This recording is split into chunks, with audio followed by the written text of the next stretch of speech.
నమస్తే నేను Devi welcome to story board. Ukraine యుద్ధం భారతీయ విద్యార్థుల ప్రాణాల మీదకి వచ్చింది. ఖర్కివ్ నగరంపై రష్యా సేన దాడిలో కర్ణాటక విద్యార్థి చనిపోవడంతో ఇండియాలో ఉన్న విద్యార్థుల కుటుంబాలు తల్లడిల్లుతున్నాయి. ఓవైపు ఆపరేషన్ గంగ కొనసాగుతున్న సమయంలో చోటు చేసుకున్న ఘటన అందరినీ బాధిస్తోంది. తరలింపును మరింత వేగవంతం చేయడానికి ఎయిర్ ఫోర్స్ విమానాలు రంగంలోకి దించాలని కేంద్రం నిర్ణయించింది. ఉక్రెయిన్పై రష్యా యుద్ధం చేస్తున్న తరుణంలో అక్కడ చిక్కుకున్న వేలాది మంది భారతీయ విద్యార్థుల పరిస్థితి అగమ్యగోచరంగా మారింది. రష్యా ఉక్రెయిన్ రాజధాని కీవ్ ఎయిర్పోర్టును కూడా తమ అధీనంలోకి తీసుకోవడంతో అక్కడి విద్యార్థులు దేశం విడిచి వెళ్లలేని పరిస్థితి ఏర్పడింది. దీంతో అక్కడే చిక్కుకుపోయిన వేలాది మంది భారతీయ విద్యార్థుల తల్లిదండ్రుల్లో ఆందోళన మొదలైంది. యుక్రెయిన్లో ఉన్న భారతీయులను తరలించేందుకు ప్రత్యేక విమానాలు నడపాలని, విమాన ఛార్జీలు మొత్తం తామే భరించాలని కేంద్రం నిర్ణయం తీసుకుంది. 6 రోజులుగా రష్యా సైన్యం యుక్రెయిన్పై దాడులు చేస్తోంది. దీంతో అక్కడున్న భారతీయ విద్యార్థులను స్వదేశానికి తీసుకురావడం కేంద్రానికి పెద్ద సవాల్గా మారింది. మరోవైపు అక్కడ పరిస్థితులు దారుణంగా ఉన్నాయంటూ కొందరు విద్యార్థులు వీడియోల ద్వారా పరిస్థితిని వివరిస్తున్నారు. దీంతో యుక్రెయిన్ నుంచి విద్యార్థులను స్వదేశానికి తీసుకొచ్చే అంశంపై కేంద్రం ప్రత్యేకంగా దృష్టి పెట్టింది. యుక్రెయిన్ సరిహద్దు దేశాలైన హంగేరీ, రొమేనియా నుంచి విద్యార్థులను భారత్కు తీసుకురావాలని భావిస్తున్న కేంద్రం ఆ మేరకు ఏర్పాట్లు చేసింది. మెడికల్ యూనివర్సిటీల ఆధ్వర్యంలో ఉన్న విద్యార్థులను ఎంబసీ సూచనల ద్వారా హంగేరీ సరిహద్దులకు తరలించాలని భావిస్తున్న కేంద్రం మిగతా చోట్ల తలదాచుకుంటున్న విద్యార్థులను కూడా ఏదో రకంగా హంగేరీ సరిహద్దు వరకు తీసుకురావాలని యోచిస్తోంది. అక్కడ సరిహద్దుల్లో హెల్ప్ సెంటర్లు ఏర్పాటు చేసింది. విద్యార్థులు సరిహద్దులకు వెళ్లే సమయంలో తమ వాహనంపై భారతదేశ జెండా లేదా స్టిక్కర్ ఉండేలా చర్యలు తీసుకోవాలని, అలా చేయడం ద్వారా వారిని తరలించేందుకు ఉన్న ఇబ్బందులు తొలగించే ప్రయత్నాలు చేయొచ్చని సూచించింది. మొత్తానికి యుక్రెయిన్ నుంచి విద్యార్థులను తీసుకొచ్చేందుకు కేంద్రం ఆపరేషన్ గంగాను మొదలుపెట్టింది. ఆపరేషన్ గంగాని ఎవరైతే భారతీయులు యుక్రెయిన్ యుద్ధంలో చిక్కుపోయారో వాళ్ళని తీసుకురావడానికి గవర్నమెంట్ అన్ని విషయాలుగా అన్ని విధాలుగా సహకరించి వెంటనే ఎఫిషియెంట్గా పనిచేయటం మొదలుపెట్టారు. ప్లేన్లు పంపించారు, 4 మంత్రులు పంపించారు. ఇండియన్ ఫారెన్ సర్వీస్లో ఎవరైతే సరిగ్గా పనిచేయట్లేదో ఆ ఎంబసీస్కి ఎక్కువ మందిని పంపించి సాయం చేసి అటెన్షన్ తీసుకొస్తున్నారు. విద్యార్థుల తరలింపు ఆపరేషన్ జరుగుతున్న సమయంలోనే దేశం దుర్వార్త వినాల్సి వచ్చింది. యుక్రెయిన్లో రష్యా జరుపుతున్న దాడుల్లో భారతీయ పౌరుడు ఒకరు ప్రాణాలు కోల్పోయారు. ఖార్కివ్లో జరిపిన దాడుల్లో భారత విద్యార్థి ప్రాణాలు కోల్పోయినట్టు కేంద్ర విదేశాంగ శాఖ అధికార ప్రతినిధి అరిందమ్ బాగ్చి ట్విట్టర్లో వెల్లడించారు. మృతుడి కుటుంబానికి ప్రగాఢ సానుభూతి ప్రకటించారు. మృతుణ్ణి కర్ణాటకలోని హవేరీ జిల్లా వాసి నవీన్గా గుర్తించారు. చనిపోయిన విద్యార్థి కుటుంబానికి సమాచారం ఇచ్చినట్లు విదేశాంగ శాఖ తెలిపింది. సదరు విద్యార్థి ఖార్కివ్ నేషనల్ మెడికల్ యూనివర్సిటీలో వైద్య విద్య 4వ సంవత్సరం చదువుతున్నట్లు పేర్కొంది. ఖార్కివ్లోని ప్రభుత్వ భవనాన్ని లక్ష్యంగా చేసుకుని రష్యా బాంబు దాడులకు పాల్పడింది. అయితే అవి గురితప్పి నవీన్ ఉంటున్న నివాస ప్రాంతంపై పడినట్లు తెలుస్తోంది. నవీన్ మృతి తరుణంలో భారత్లోని యుక్రెయిన్, రష్యా రాయబారులతో కేంద్ర విదేశాంగ శాఖ కార్యదర్శి మాట్లాడారు. ఖార్కివ్ సహా ఇతర నగరాల్లోని భారతీయుల రక్షణకు చర్యలు చేపట్టాలని 2 దేశాలను కోరినట్లు ఎంఈఏ వెల్లడించింది.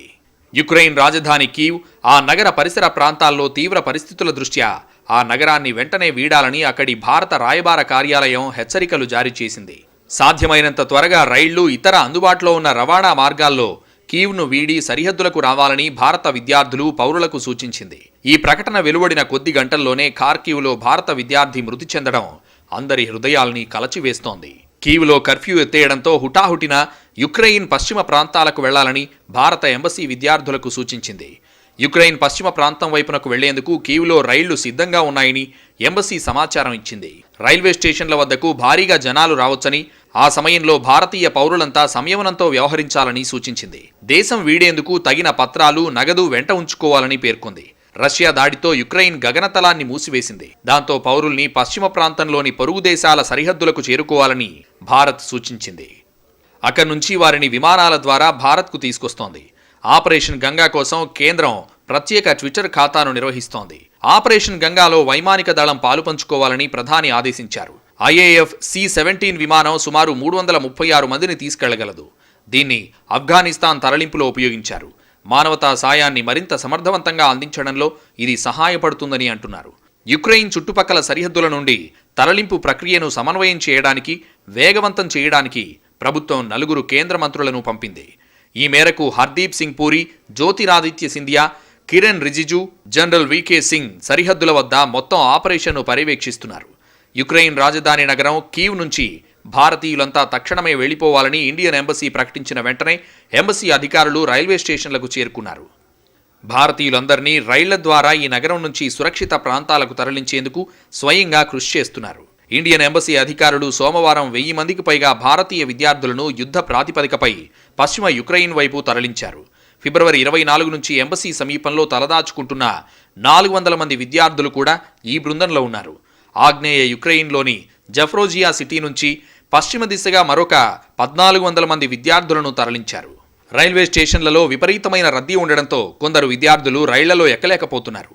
కనీసం వీరిని పశ్చిమ ప్రాంతాలకు తరలించేందుకు ఎంబసీ అధికారులు తీవ్రంగా ప్రయత్నిస్తున్నారు.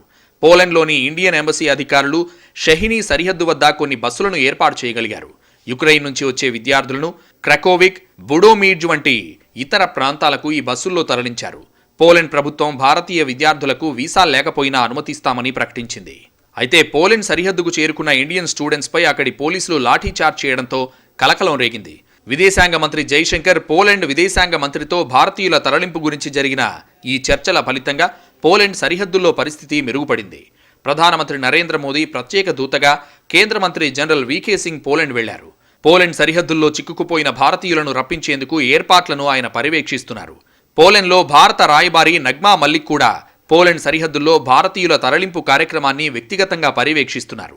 ఒకేసారి ఎక్కువ మంది సరిహద్దులకు చేరుకుని రద్దీ ఏర్పడకుండా చూసేందుకు వివిధ ప్రాంతాల్లో వసతి సదుపాయాలను ఏర్పాటు చేస్తున్నారు. విదేశీ వ్యవహారాల మంత్రిత్వ శాఖ అధికారులు ఈ ఏర్పాట్లను పర్యవేక్షిస్తున్నారు. హంగేరీ సరిహద్దుల్లో జరుగుతున్న ఈ ఏర్పాట్ల కోసం స్థానిక అధికారులు విశ్వవిద్యాలయాల సహకారం తీసుకుంటున్నారు. ఉక్రెయిన్లో భారత విద్యార్థుల పరిస్థితి చాలా దయనీయంగా ఉంది. రాజధాని కీవ్ నుంచి సురక్షిత ప్రాంతాలకు చేరుకుందామన్నా సాధ్యం కావటం లేదని, ప్రాణాలతో ఉంటామో లేదో అంటూ వారు కన్నీటి పర్యంతమయ్యారు. కొందరు విద్యార్థులు తమ ఆవేదనను వ్యక్తం చేస్తూ పంపిన వీడియో సందేశాలు హృదయ విదారకంగా ఉన్నాయి. కీవ్లోని 2 మెడికల్ కాలేజీల్లో చదువుకుంటున్న 350 మంది భారత విద్యార్థులు ప్రస్తుతం ఓ రైల్వే స్టేషన్లో తలదాచుకుంటున్నారు. ఇండియన్ ఎంబసీ సూచనల మేరకు దక్షిణ యుక్రెయిన్లోని లెవివ్ పట్టణానికి చేరుకోవడానికి రైళ్లు ఎక్కేందుకు ప్రయత్నిస్తే స్టేషన్ సిబ్బంది తమను బలవంతంగా కిందకు తోసేశారని విద్యార్థులు చెప్పారు. తమను దూషించారని, తమ పట్ల దురుసుగా ప్రవర్తించారని వాపోయారు. ఇదేం అన్యాయమని ప్రశ్నిస్తే కర్రలతో చావబాదారని తెలిపారు. తమతో పాటు వందలాది మంది విద్యార్థులు రైల్వే స్టేషన్లలోనే చిక్కుకుపోయారని వారు పేర్కొన్నారు. ఎక్కడికి వెళ్లాలో తెలియడం లేదని, దయచేసి కాపాడండి అంటూ ప్రాధేయపడ్డారు. యుక్రెయిన్ సరిహద్దులకు చేరుకోవాలని ఆరాటపడొద్దని, అది వెంటనే సాధ్యం కాదని భారత విదేశాంగ శాఖ అధికార ప్రతినిధి అరిందం బాగ్చి విద్యార్థులకు సూచించారు. తొలుత యుక్రెయిన్ పశ్చిమ ప్రాంతాలకు వెళ్లాలని చెప్పారు. అక్కడ యుద్ధ భయం అంతగా లేదని అన్నారు. యుక్రెయిన్ పొరుగు దేశం పోలాండ్ సరిహద్దుల్లో భారతీయ విద్యార్థులు గంటల తరబడి రోడ్ల మీదే ఎదురు చూస్తున్నారు. ఆడ మగ అనే తేడా లేకుండా వారిని కొడుతూ, కాలితో తన్నుతూ, జుట్టుపట్టి ఈడ్చుకుంటూ నెట్టివేస్తున్న అక్కడి సైనికులు రాక్షసంగా ప్రవర్తించారు. గుంపుపైకి వాహనం నడుపుకుంటూ వెళ్లి భయభ్రాంతులకు గురిచేస్తున్నారు పోలీసులు. విద్యార్థులపైకి కాల్పులు జరుపుతూ గాయపరిచే ప్రయత్నం చేస్తున్నారు. ఇవన్నీ ఒకెత్తైతే రష్యా సైనికులు ఇంతకు మించి దారుణాలకు పాల్పడుతున్నారు. యుక్రెయిన్ నుంచి బయటపడేందుకు పొరుగు దేశాల సరిహద్దుల వద్దకు చేరుకుంటున్న భారతీయ విద్యార్థులను రష్యా సైనికులు తమ స్నేహితులపై కాల్పులు జరిపారని, కొందరు అమ్మాయిలను గుర్తు తెలియని ప్రదేశానికి తీసుకెళ్లారని ఉత్తరప్రదేశ్లోని లక్నౌకు చెందిన ఓ యువతి ఏడుస్తూ వివరించింది. భారత సైన్యాన్ని ఇక్కడికి పంపించి మమ్మల్ని కాపాడండి అంటూ చేతులు జోడించి వేడుకుంది. ఈ వీడియోను కాంగ్రెస్ నేత ప్రియాంక గాంధీ వాద్రా షేర్ చేశారు.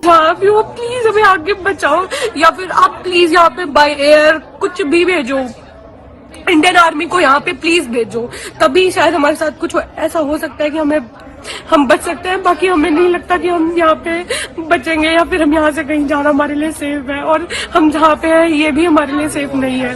सो प्लीज, जय हिंद, जय भारत, प्लीज आप हमारी हेल्प. భారతీయ విద్యార్థులను యుక్రెయిన్ సైనికులు సరిహద్దుల వద్ద ఇబ్బందులకు గురిచేస్తున్నారు. రష్యా దాడి పట్ల భారత్ తటస్థంగా ఉండటం, ఐక్యరాజ్య సమితి భద్రతా మండలిలో యుక్రెయిన్కు మద్దతు ఇవ్వనందుకు భారతీయ విద్యార్థులపై యుక్రెయిన్ సైనికులు దాష్టీకానికి దిగుతున్నారు. యుక్రెయిన్ నుంచి వివిధ దేశాలకు వెళ్లే భారతీయ విద్యార్థులను సరిహద్దుల్లో నిలిపివేస్తున్నారు. భారతదేశం రష్యా వైపు మొగ్గు చూపుతోందంటూ భారతీయ విద్యార్థులను యుక్రెయిన్ సైనికులు హింసిస్తున్నారు. దీనిపై కొంతమంది భారతీయ విద్యార్థుల ఆవేదనకు సంబంధించిన వీడియోలు సోషల్ మీడియాలో వైరల్ అయ్యాయి. రష్యాతో యుద్ధం కారణంగా దాదాపు 16,000 మంది భారతీయ విద్యార్థులు యుక్రెయిన్లో చిక్కుకుపోయారు. గత గురువారం రష్యా దాడి ప్రారంభమైనప్పటి నుంచి చాలా మంది విద్యార్థులు అండర్ గ్రౌండ్ బంకర్లు, మెట్రో స్టేషన్లు, బాంబు షెల్టర్ల నుండి ఫోటోలు, వీడియోలను సోషల్ మీడియాలో పంచుకున్నారు. ఇప్పటివరకు దాదాపు 8,000 మంది భారతీయులు వెళ్లిపోయారని విదేశాంగ మంత్రిత్వ శాఖ సోమవారం తెలిపింది. చాలా మంది భారతీయ విద్యార్థులు యుక్రెయిన్ తూర్పు భాగాలలో చిక్కుకుపోయారు. ఇది రష్యా సైనిక దాడి వల్ల ఎక్కువగా ప్రభావితమైంది. పశ్చిమ సరిహద్దులను చేరుకోవడానికి రోడ్డు మార్గంలో ప్రయాణించడం వారికి కష్టంగా ఉంది. ఇక్కడ దురదృష్టవశాత్తు ఉక్రెయిన్ ఎయిర్ స్పేస్ క్లోజ్ చేశారు కాబట్టి విమానాలు అక్కడ వెళ్ళడం రావడం జరగడం లేదు. కాబట్టి వీళ్ళు బల్గేరియాకు, పక్కన పొరుగు దేశాలకి, రొమేనియాకు అక్కడ చోటుకు వచ్చి అక్కడి నుంచి విమానాల్లో ఎన్నికొచ్చే అవకాశం ఉంది. కాబట్టి వాళ్ళు కొంచెం కష్టాలు పడుతున్నారు. ఎందుకంటే వాళ్ళు అక్కడి నుంచి వచ్చేదానికి బస్సులు, రైళ్లు ఉన్నట్లు లేదు. విద్యార్థులు కూడా ఏం చేయలేని పరిస్థితుల్లో సరిహద్దులకు నడుస్తున్నారు. సోమవారం భారత ఎంబసీ కీవ్లోని రైల్వే స్టేషన్కు వెళ్లమని విద్యార్థులను కోరింది. ఇక్కడ ప్రజలను పశ్చిమ ప్రాంతానికి తీసుకెళ్లడానికి యుక్రెయిన్ ప్రత్యేక తరలింపు రైళ్లను ఏర్పాటు చేసింది. విద్యార్థులు తమ పాస్పోర్ట్, తగినంత నగదు, సరైన దుస్తులను తీసుకెళ్లాలని కోరారు. చాలా మంది విద్యార్థులు తమను రైళ్లలో ఎక్కడానికి అనుమతించడం లేదని, అధికారులు తమ పట్ల అనుచితంగా ప్రవర్తించారని ఫిర్యాదు చేశారు. గత వారం నుండి ఎంబసీ సమీపంలో ఉన్న సుమారు 400 మంది విద్యార్థులతో సహా కీవ్ నుండి పశ్చిమ యుక్రెయిన్ వైపు 1000 మందికి పైగా విద్యార్థుల తరలింపును రాయబార కార్యాలయం నిర్ధారించిందని ప్రభుత్వ వర్గాలు పేర్కొన్నాయి. భారతీయ విద్యార్థులను Hungary, Poland, Romania, Slovak Republic, యుక్రెయిన్తో సరిహద్దు పంచుకునే అన్ని దేశాల నుంచి ఆపరేషన్ గంగా కింద భారతదేశానికి తిరిగి తీసుకురావడానికి కేంద్రం ఏర్పాట్లు చేస్తోంది. తరలింపు ప్రక్రియ వేగవంతం కావడానికి ఎయిర్ ఫోర్స్ విమానాలు సహాయపడతాయని భావిస్తున్నారు. C-17 యుద్ధ విమానాల సామర్థ్యం అధికంగా ఉంటుంది. దాంతో తక్కువ సమయంలోనే ఎక్కువ మందిని చేరవేయడం సాధ్యమవుతుంది. C-17 యుద్ధ విమానంలో కనీసం ఒక ట్రిప్పులో సుమారు 340 మందిని తీసుకురావచ్చు. C-17 విమానం గంటకు 950 కిలోమీటర్ల వేగంతో ప్రయాణించగలదు. యుద్ధ సమయాల్లో విదేశాల్లో చిక్కుకున్న మనవాళ్లను కాపాడేందుకు భారత ప్రభుత్వం ఆర్మీ, ఎయిర్ ఫోర్స్, నేవీలతో కలిసి చాలాసార్లు ప్రత్యేక ఆపరేషన్లు నిర్వహించింది. క్షణానికి మారిపోయే పరిస్థితుల కారణంగా టైంకు తగ్గ నిర్ణయాలు తీసుకుంటూ ఎందరి ప్రాణాలను కాపాడింది ఇండియా. మరోసారి అలాంటి అవసరం ఏర్పడింది. దీంతో ఈసారి భారత్ అమ్ముల పొదిలోని C-17 అస్త్రాన్ని బయటకు తీసింది. C-17 గ్లోబ్ మాస్టర్ 3గా పిలిచే ఈ విమానానికి 4 ఇంజిన్లుంటాయి. 1980లలో తయారై 1990ల నుంచి రవాణాలో పాల్గొంటున్న ఈ విమానాన్ని ప్రమాదంలో ఉన్న వ్యక్తులను ఒక చోటు నుంచి మరో చోటుకు తరలించేందుకు ఉపయోగిస్తుంటారు. ఇండియా, బ్రిటన్లతో పాటు అమెరికా కూడా ఈ C-17 విమానాన్ని ఉపయోగిస్తోంది. ప్రస్తుతం భారత వైమానిక దళంలో C-17 గ్లోబ్ మాస్టర్ 3 తరహా 11 విమానాలు వినియోగంలో ఉన్నాయి. సహాయక చర్యల కోసం భారత వైమానిక దళం తరచుగా ఈ విమానాన్ని ఉపయోగిస్తుంది. కరోనా వైరస్ సెకండ్ వేవ్ సమయంలో ఆక్సిజన్ కొరత ఏర్పడినప్పుడు ఆక్సిజన్ ట్యాంకర్లను ఒక చోట నుంచి మరో చోటకి తరలించడానికి కూడా ఈ విమానం చాలా ఉపయోగపడింది. ఈ విమానాన్ని 77 టన్నుల బరువును మోసుకెళ్లేలా రూపొందించారు. ఇక C-17 విమానం గంటకు 950 కిలోమీటర్ల వేగంతో ప్రయాణించగలదు. సాయుధ వాహనాలు, ట్రక్కులు, యుద్ధ ట్యాంకులను కూడా ఈ విమానంలో తీసుకెళ్లొచ్చు. ఇక C-17 యుద్ధ విమానం ఒకటి కనీసం 340 మందిని తీసుకురాగలదు. అదే ఎయిర్ ఇండియా విమానం అయితే 200 నుంచి 240 మధ్యే ఒక ట్రిప్లో తీసుకురాగలదు. అందుకే యుక్రెయిన్లో చిక్కుకున్న భారతీయులను ఈ విమానం ద్వారా తీసుకురావాలని కేంద్రం డిసైడ్ అయింది. ప్రస్తుతం యుక్రెయిన్లో 8,000 మంది వరకు భారతీయులు ఉంటారని అంచనా. ఇండియాలో MBBS కు భారీగా ఖర్చు పెట్టలేక ఉక్రెయిన్ వెళ్లారు. తక్కువ ఖర్చుతో డాక్టర్ అయ్యి కల నెరవేర్చుకుందామనుకున్నారు. కానీ ఊహించని విధంగా ముంచుకొచ్చిన యుద్ధం వారి ప్రాణాలు గాల్లో దీపాలుగా మార్చేస్తుంది. బతుక చావా రెండింటిలో ఏదో ఒకదాన్ని ఎంచుకోవాల్సిన దారుణమైన పరిస్థితి కల్పించింది. కేవలం భారత్ నుంచి మాత్రమే కాకుండా చాలా మంది విద్యార్థులు విదేశాల నుంచి యుక్రెయిన్ వస్తారు. విదేశాల నుంచి ఇక్కడికి వచ్చి చదువుకోవడానికి కారణాలు లేకపోలేదు. పెద్ద దేశాలైన అమెరికా, కెనడా, బ్రిటన్లతో పోల్చుకుంటే యుక్రెయిన్లో కాస్ట్ ఆఫ్ లివింగ్ చాలా తక్కువ. యూరప్లోనే అత్యంత చౌకైన స్టూడెంట్ జీవన వ్యయం గల దేశం యుక్రెయినే అని చెప్పడంలో ఎలాంటి సందేహం లేదు. అందుకే ఇతర దేశాలకు చెందిన విద్యార్థులకు యుక్రెయిన్లో విద్యను అభ్యసించడానికి మొదటి ఛాయిస్గా ఎంచుకుంటారు. యుక్రెయిన్లో లివింగ్ కాస్ట్తో పాటు ఇక్కడ కోర్సుల ఫీజులు కూడా చాలా తక్కువ. అందుకే చాలా తక్కువ వ్యయంతో ఉన్నత చదువులు పూర్తి చేసుకోవచ్చనే భావనతో యుక్రెయిన్నే ఎంచుకుంటారు. ఇక వైద్య విద్య కోసం ప్రతి ఏడాది భారత్ నుంచి చాలా మంది విద్యార్థులు యుక్రెయిన్ వెళ్తుంటారు. ఎందుకంటే మన దగ్గర నిర్వహించే ఎంట్రన్స్ పరీక్షల్లో ఉత్తీర్ణత సాధించిన వారికే సీటు దొరుకుతుంది. ఆ సీట్లు పరిమిత సంఖ్యలో ఉంటాయి. ఎంట్రన్స్ రాసేవారు మాత్రం భారీ సంఖ్యలో ఉంటారు. కాబట్టి కాంపిటీషన్ అనేది ఎక్కువగానే ఉంటుంది. దీనికి తోడు కోర్సుల ఫీజులు కూడా భారీగానే ఉంటాయి. ఇండియాలో నెరవేరని కలను యుక్రెయిన్లో నెరవేర్చుకోవాలనే ఉద్దేశంతో వేల మంది భారతీయ విద్యార్థులు యుక్రెయిన్ బాట పడుతున్నారు. భారతీయులు దాదాపు 20,000 మంది స్టూడెంట్స్ యుక్రెయిన్లో ఉన్నారు. 90% మెడిసిన్ చదువుతున్నారు, ఎంబీబీఎస్ చదువుతున్నారు. అందువల్ల యుద్ధం ఎక్కడికి వచ్చిందంటే దాంట్లో కరెక్ట్ కూడా ఉన్నది. ఎందుకంటే మనకి చక్కటి సంబంధం యుక్రెయిన్తో ఉంటాం. మన స్టూడెంట్స్ ఎన్నో సంవత్సరాలు బట్టి అక్కడికి వెళ్తాం, చదవటం రావటం ఇదంతా ఉన్నది. కాబట్టి మన స్టూడెంట్స్ వాళ్ళు ఇబ్బందులు పడ్డారు కాబట్టి సడన్గా వాళ్ళని ఇక్కడ తీసుకురావటం, ఆ యుద్ధం డైరెక్ట్గా మన సరిహద్దులోనే ఉన్నది అని అనిపిస్తుంది. ఆపరేషన్ గంగా మొదలైన తర్వాత ఇప్పటివరకు 9 విమానాల్లో 1900 మందికి పైగా విద్యార్థులు ఇండియా వచ్చారు. వీటిలో కొన్ని విమానాలు బుకారెస్ట్ నుంచి, మరికొన్ని బుడాపెస్ట్ నుంచి నడిచాయి. ఎయిర్ ఇండియాతో పాటు ఇండిగో విమానాలు ఆపరేషన్ గంగాలో పాలు పంచుకున్నాయి. చివరి విద్యార్థిని క్షేమంగా ఇల్లు చేర్చే వరకు ఆపరేషన్ ఆగదని కేంద్రం చెబుతున్నా యుక్రెయిన్లో రష్యా దాడుల ఉధృతి పెరగడంతో ఏ క్షణం ఏం జరుగుతుందో అనే ఆందోళన అందరిలో ఉంది. ఆపరేషన్ గంగాలో భాగంగా మొదటి విమానంలో 219 మంది ముంబై చేరుకున్నారు. రెండో విమానం రుమేనియా రాజధాని బుకారెస్ట్ నుంచి ఢిల్లీ వచ్చింది. ఆ విమానంలో 250 మంది విద్యార్థులున్నారు. యుక్రెయిన్ నుంచి కాలినడకన సరిహద్దు దేశాలకు చేరుకుంటున్న విద్యార్థుల్ని అక్కడి నుంచి విమానాల్లో తరలిస్తున్నారు. యుక్రెయిన్లో భారత విద్యార్థుల కష్టాలు వర్ణనాతీతం. దేశం విడిచి వెళ్లే మార్గం తెలియక ఆందోళన చెందుతున్నారు. విద్యార్థుల తరలింపు విషయంలో భారత్ సర్కార్ అలసత్వం కూడా ఉంది. ఇప్పుడు యుద్ధ ప్రాతిపదికన చేస్తున్న తరలింపు యుద్ధం ముందే మొదలు పెడితే పరిస్థితి మరోలా ఉండేది. ఆపరేషన్ గంగా పేరుతో 2 రోజుల నుంచి విమానాలు నడుపుతున్న కేంద్రం ఇదే పని ముందే ఎందుకు చేయలేదనే ప్రశ్నకు సమాధానం లేదు. యుద్ధానికి 2 వారాల ముందు నుంచే వచ్చేయండి అని చెప్పి చేతులు దులుపుకుంది ప్రభుత్వం. అప్పుడే యుక్రెయిన్లో ఉన్న భారతీయ విద్యార్థులకు ప్రత్యేక విమానాలు ఏర్పాటు చేసి ఉంటే ఇప్పుడు ఇంత టెన్షన్ ఉండేది కాదు. భారత్లో ఉన్న విద్యార్థుల కుటుంబాలు ప్రశాంతంగా ఉండేవి. యుక్రెయిన్లో విద్యార్థులు బంకర్లలో తలదాచుకోవాల్సిన దారుణం తలెత్తేది కాదు. ఇప్పుడు విమర్శలకు సమయం కాకపోయినా ఖచ్చితంగా ప్రభుత్వ అలసత్వం మాత్రం కొట్టొచ్చినట్టు కనిపిస్తోంది. గతంలో ఎన్నోసార్లు యుద్ధ సమయాల్లో విజయవంతంగా తరలింపు ఆపరేషన్లు చేపట్టిన అనుభవం మనకుంది. కానీ సమయానుకూలంగా నిర్ణయం తీసుకోకపోవడం, యుద్ధం ముంచుకొచ్చేదాకా వేచి చూసే ధోరణి అవలంబించడమే ఇప్పుడు భారతీయ విద్యార్థుల నరకయాతనకు కారణమైంది. ప్రభుత్వం తప్పు అలసత్వమా లేకపోతే వాళ్ళు చేసిన ఏదైనా యుద్ధం వచ్చిన ప్రాబ్లమా అనేది కాదు. కానీ అక్కడ ఉన్న వాళ్ళు వెనక్కి వచ్చేదానికి ప్రయత్నాలు జరుగుతున్నాయి. చాలామంది వెనక్కి వచ్చారు. మన విమానాలు ఈరోజు చూస్తే IndiGo, spice jet, air Asia వాళ్ళు కూడా ఎయిర్ ఇండియాతో పాటు మేము కూడా విమానాలు నడుపుతాము, తీసుకొస్తామంటున్నారు. ఇప్పటికే యుక్రెయిన్ సరిహద్దుల్లో ఉద్రిక్త వాతావరణం నెలకొన్న పలు వీడియోలు వైరల్ అయ్యాయి. సరిహద్దుల్లో చిత్రహింసకు గురి చేస్తున్నారు. అమ్మాయిలనే కనికరం కూడా లేకుండా విచక్షణారహితంగా కొడుతున్నారు. సరిహద్దుల్లో పరిస్థితి చాలా ఉద్రిక్తంగా, అత్యంత గందరగోళంగా ఉన్నాయని విద్యార్థులు భయాందోళనలు వ్యక్తం చేశారు. భారత ప్రభుత్వం త్వరితగతిన విద్యార్థులను తరలించే ఏర్పాటు చేయాలని, హింసకు గురవుతున్న భారతీయ విద్యార్థుల కుటుంబాల పరిస్థితి కూడా చాలా దయనీయంగా ఉందని అంటున్నారు. కాళ్లకు మొక్కితేనే మహిళలను పోలెండ్లోకి అనుమతిస్తున్నారని ఆరోపించారు. తాము చెప్పినట్టు వింటేనే పోలెండ్లోకి అడుగు పెట్టేందుకు అనుమతిస్తామని పురుషులను హెచ్చరిస్తున్నారు పోలీసులు. దీనికి సంబంధించిన వీడియోను ఇండియాకు చెందిన ఓ విద్యార్థిని సోషల్ మీడియాలో పోస్ట్ చేసింది. తరలింపు ప్రక్రియ చాలా అనిశ్చితి, గందరగోళంగా ఉందని, యుక్రెయిన్లో ఇంకా చాలా మంది భారతీయులు చిక్కుకుపోయారని, సరిహద్దు దాటడమే ప్రధాన సమస్య అని విద్యార్థులు చెబుతున్నారు. విధ్వంసకర యుద్ధ వాతావరణం నుంచి ప్రాణాలు అరచేత పట్టుకుని సరిహద్దులు చేరుకుంటే చెక్ పాయింట్ల వద్ద -4 డిగ్రీల కంటే తక్కువ ఉష్ణోగ్రతలో వెయిట్ చేయిస్తున్నారని, అక్కడ కనీస ఏర్పాట్లు లేవని, అంతటి కఠినమైన చలిలో రోడ్లపైన, పార్కుల్లో నిద్రించాల్సి వస్తోందని ఆవేదన వ్యక్తం చేశారు.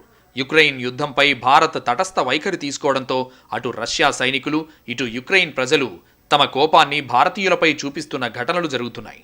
భారత్ జెండాలు ఉన్న వాహనాలపై దాడులు జరపబోమని రష్యా చెబుతున్నా వాస్తవంలో అలాంటి పరిస్థితి లేదని విద్యార్థులు చెబుతున్నారు. రష్యా బలగాలు విచక్షణారహితంగా దాడులు చేస్తున్నారని, దేశం వీడాలనుకుంటున్న భారతీయుల్ని యుక్రెయిన్ సైనికులు కూడా వేధిస్తున్నారని ఆరోపిస్తున్నారు.